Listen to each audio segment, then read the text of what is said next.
Islam is a principle. Islam is a comprehensive system. Islam is a law.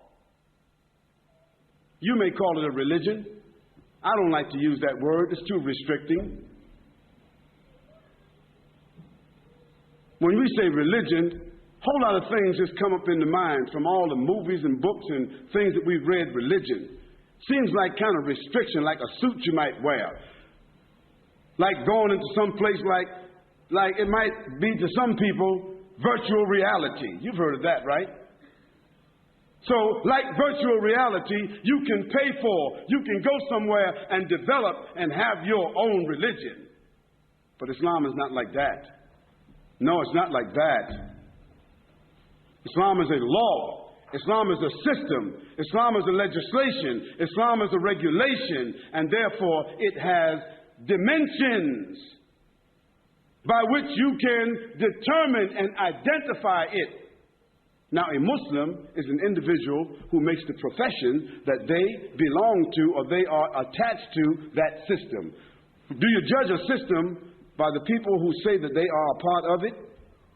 No, you don't. And that's why they have what they call disclosures. So that if somebody works for my company and they do something wrong, my company will not be liable. Is that correct? Because I've already made a disclosure that this person does not necessarily represent our company in policy or so forth and so on. I've made a disclosure of that. Well, God has also made a disclosure that the human beings themselves, God is not indicted, and God is not imperfect, and God does not die, and God does not have the limitations, and God doesn't make mistakes, and God is not immoral, and God is not prejudiced. But some Muslims are. So we don't judge or indict a system of life by the people who claim to be that. We would not indict Jesus Christ by what Jim Jones did some years ago. We would not indict Jesus Christ by what Jeffrey Dahmer did. We would not indict Jesus Christ by what Charles Manson did. We would not indict Jesus Christ by the Oklahoma bomber. What was his name? Timothy McVeigh. Was he a Christian fundamentalist? We will not indict him. We will not call any of those people Christian fanatics, Christian terrorists. We will not say that the IRA in Ireland, that they are Christian fanatics. We don't say that. So how do we say Muslim fanatics, Islamic fundamentalists, Islamic terrorists?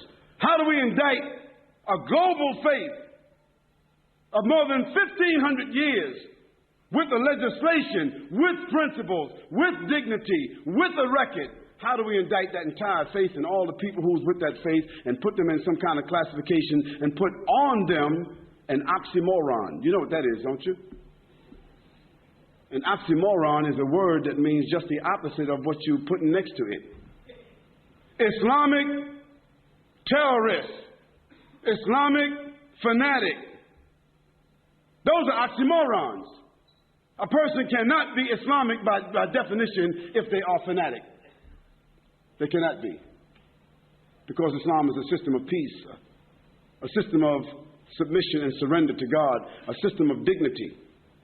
Now, if somebody who's a Muslim doesn't act that way, if a Muslim acts as a criminal way, what are they? They're a Muslim criminal. Is that correct? If a Christian doesn't act the way Jesus Christ spoke, how he lived, and his message, if a Christian commits a crime, what are they? A Christian criminal. A Jewish person commits a crime, what are they? A Jewish criminal. A Buddhist, a Hindu, or anyone else that commits a crime, they are what? Criminals. But you don't indict the faith because of the criminal, do you?